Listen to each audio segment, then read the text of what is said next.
¿Recuerdas dónde estabas hace un año? Concretamente en agosto. Veníamos de una travesía de 10 años por el desierto. Una década de silencio, con la única certeza de que nuestra saga favorita probablemente había muerto. No había evidencias para pensar otra cosa. Y entonces, sin previo aviso, en esa Gamescom de 2024 saltó la noticia. El júbilo fue total, las redes explotaron, había un nuevo héroe. Pero, ¿os acordáis de lo que vino justo después de la euforia? Pues un torrente de dudas. Las preguntas que nos carcomían por dentro y el debate que se encendió en toda la comunidad. Y es que ese anuncio, amigos, fue una bomba de relojería. Lo primero que nos vino a la cabeza fue la gran pregunta: ¿qué era Ordenera exactamente? ¿Un remake? ¿Un reinicio? ¿Un Heroes 8? Las pistas estaban ahí desde el principio. El regreso al nombre clásico, Heroes of Might and Magic, y la vuelta al universo de Enroth nos hicieron sospechar. En ese momento apostamos fuertes por un reinicio, y el tiempo nos ha dado la razón. Pero qué locura fue teorizar sobre ello en aquel momento. Luego, la segunda gran incógnita. ¿Era este el famoso Might and Magic fake que se había filtrado? Aquel supuesto RPG de mundo abierto de Ubisoft Shanghai. Durante días intentamos encajar las piezas del puzzle. Hoy ya sabemos que Fate es un juego de cartas totalmente independiente, pero en aquel momento la confusión estaba justificada. No sabíamos si nos estaban presentando un juego de estrategia o un RPG. Y por supuesto, también llegó la controversia. ¿Un juego de una saga legendaria publicado por un gigante como Ubisoft en acceso anticipado? La desconfianza fue inmediata. ¿Íbamos a pagar por un juego a medio hacer? ¿Era una señal de falta de confianza por parte de la propia Ubisoft? Fue sin duda la gran sombra de aquel anuncio tan emocionante. Ese fue nuestro punto de partida hace un año, una mezcla explosiva de alegría pura, misterio por resolver y una buena dosis de escepticismo. Así que la pregunta es, ¿qué ha pasado desde entonces? ¿Cómo ha evolucionado el proyecto en este año? ¿Se han cumplido los presagios o se han disipado los miedos? Pues de eso va este viaje. Acompañadme, porque en este vídeo vamos a repasar todo lo que ha sido este primer año de Ordenera. Pero antes quiero que viajéis conmigo en el tiempo. Dejadme en los comentarios qué sentisteis vosotros en ese preciso instante. Vamos a revivirlo. Empezamos con muchas dudas. Por aquel entonces contábamos básicamente con la información de la página de Steam. Sin embargo, pronto tuvimos un stream de Lexia junto a los desarrolladores, que nos aportaron más información. Allí nos comentaron que el juego tendría un enfoque en el modo de un jugador, pero que llegaría al multijugador más adelante. También el ya comentado acceso anticipado, con una campaña que representaría entre un tercio y un cuarto de la experiencia final planificada. Mismo detalle de nuevas facciones, que no sería necesaria una conexión a internet permanente, y que Unfrozen había crecido de 10 a 50 personas, y que el juego llegaría inicialmente a Steam. Habría un modo cooperativo y editor de mapas desde el lanzamiento, y que el popular modo Hot Seat estaría disponible. En aquel momento muchos preguntamos por la música y si estaría Paul Anthony Romero, pero solo se sabía que el equipo quería mezclar melodías familiares con otras nuevas. Los artefactos serían diferentes y podrían combinarse en sets. Se estaba trabajando en la implementación de batallas en el agua, pero que era una tarea compleja que se llevaría a cabo durante el acceso anticipado, y que Sandro no estará en el juego, pero que la editorial tenía planes para él en el futuro. Fue un mes después cuando vimos el primer blog de desarrollo del juego. En él pudimos saber un dato que a la larga fue un detalle muy importante para el resto de nuestro conocimiento. El juego no fue desarrollado a petición de Ubisoft, sino que los chicos de Unfrozen, como grandes fans de la saga, desarrollaron una demo en 2020 y se la presentaron a Ubisoft. Un año después, en 2021, Ubisoft aprobó el proyecto y les dio luz verde. La filosofía de diseño que seguiría Unfrozen durante este año era evolucionar, no revolucionar. El objetivo principal es innovar sin perder la esencia de la franquicia. Se basarían en las entregas más queridas por los fans, principalmente la tercera, la quinta y en menor medida la segunda, y añadirían nuevas mecánicas para darle mayor profundidad.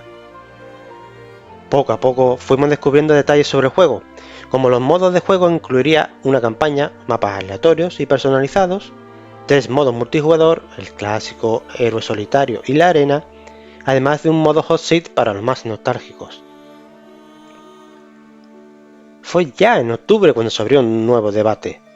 ¿El juego debía aceptar el lore original de la marca, donde existía la tecnología, o debería seguir siendo de fantasía? Para abordar el dilema, los desarrolladores de Oldenera han optado por una narración subjetiva. En lugar de presentar una verdad absoluta sobre el lore, las descripciones de unidades, objetos y eventos estarán escritas desde la perspectiva de diferentes personajes del juego, como eruditos, que pueden tener una visión incompleta o sesgada del mundo. Este enfoque permite que el juego mantenga la ambigüedad, dejando abierta la pregunta de si los elementos de ciencia ficción existen o no, permitiendo que tanto los fans de fantasía pura como los de la tecnofantasía disfruten del juego según su propia interpretación. Poco a poco, ya en noviembre, se nos desveló algunas de las mecánicas que funcionan para los nigromantes. La nigromancia ha sido una habilidad icónica, pero controvertida a lo largo de la saga Héroes. En Héroes 3 era extremadamente poderosa, permitiendo levantar grandes ejércitos de no muertos, mientras que en Héroes 5 fue limitada por el recurso de la energía oscura. En Oldenera, los desarrolladores quieren mantener la sensación de poder de la nigromancia de los juegos anteriores, pero de una forma más equilibrada. La mecánica principal se basa en convertir un porcentaje de los puntos de vida de los enemigos derrotados en unidades de no muertos para el ejército del jugador. La nigromancia solo añade nuevas unidades a los grupos de no muertos ya existentes en el ejército del héroe, no crea nuevos grupos de unidades. Aquí, además, aparecían dos personajes clásicos del lore de la saga. Se introducía a Lord Tant, un poderoso investigador de la magia de la sombra nocturna y un nigromante talentoso. También se nombra a Galthran, un vampiro recién mordido, ambicioso y belicoso. También supimos del modo arena, diseñado para ser rápido y dinámico, permitiendo a los jugadores enfrentarse en batallas sin necesidad de explorar el mapa o recolectar recursos. Podrás elegir a tu héroe y personalizarlo, así como a sus tropas, artefactos y hechizos. El objetivo de este modo es ofrecer una experiencia de juego rápida y accesible tanto para jugadores nuevos como para veteranos de la saga, e incluso tendrá su propio sistema de clasificación y emparejamiento. Fue a inicios de año cuando los rumores se tradujeron en noticias. Paul Anthony Romero volvería a participar en la banda sonora de Heroes of Might and Magic Oldenera. Junto a Chris Velasco, ambos compondrían la banda sonora que sería interpretada por la Heroes Orchestra. Recuerdo haber discutido si la comunidad prefería nuevos temas o reediciones de viejos temas. Ahí cada uno tiene su propia opinión. Y un poco antes, en diciembre, hubo un concierto de la Heroes Orchestra para celebrar un poco el momento. A finales de febrero llegó el full reveal de la nueva facción Hive o Colmena, una facción insectoide corrompida por los demonios con una mente colmena y que precisamente viene a sustituir a la clásica facción. Ya en marzo fue el momento de la comunidad, ya que los desarrolladores, gracias a un programa que llamaron Content Creator, nos permitió probar y enseñar el modo arena del juego, este modo de combate directo donde eliges por azar a tu héroe, criaturas, hechizos y habilidades. Fue un momento de gran excitación, ya que pudimos ver y descubrir por nosotros mismos muchos de los elementos del juego, y al estar abierto en este programa, disfrutar de mucho contenido gracias a las comunidades de todos los idiomas de Heroes of Might and Magic. Pero no todo iba a ser hermoso, y a mediados de junio nos llegó el comunicado que ya a esas fechas estábamos esperando. El Early Access de Oldenera tendría que verse retrasado. Recordemos que en un principio estaba previsto para el segundo trimestre del año, pero finalmente se ha aplazado y aún a día de hoy solo sabemos que saldrá en 2025. Fue poco después de esta noticia que se supo que otro publisher, Who the Horse, se unía al equipo de Unfrozen como nuevo publisher junto a Ubisoft para reforzar las posiciones y posibilidades del juego. Esto también generó polémica y dudas en las comunidades, porque muchos no podían comprender cómo teniendo a Ubisoft era necesario afianzar otros publishers para el juego. Sin embargo, preguntamos a la comunidad y en general estaba contento con esta noticia. Y por último para este repaso, llegamos a agosto, una nueva Gamescom, y allí estuvimos nuestro compañero Vitir y este que os habla, Krator, para cubrir el evento. Aquí se nos enseñó la última y misteriosa facción, Schemes, basada en H.P. Lovecraft, una facción de monstruos y que la comunidad no ha tardado en tildar de tentacular.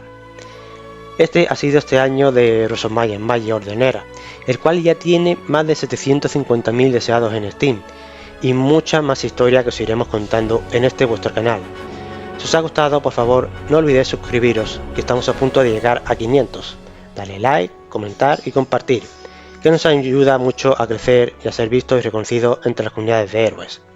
Si queréis saber más detalles, no olvidéis que tenemos una buena cantidad de vídeos, y si sois perezosos, ahora mismo en pantalla veis una lista de reproducción para que sepáis tanto de Ordenera como nosotros. Un saludo para todos los terrenos marfileños y hasta el próximo vídeo.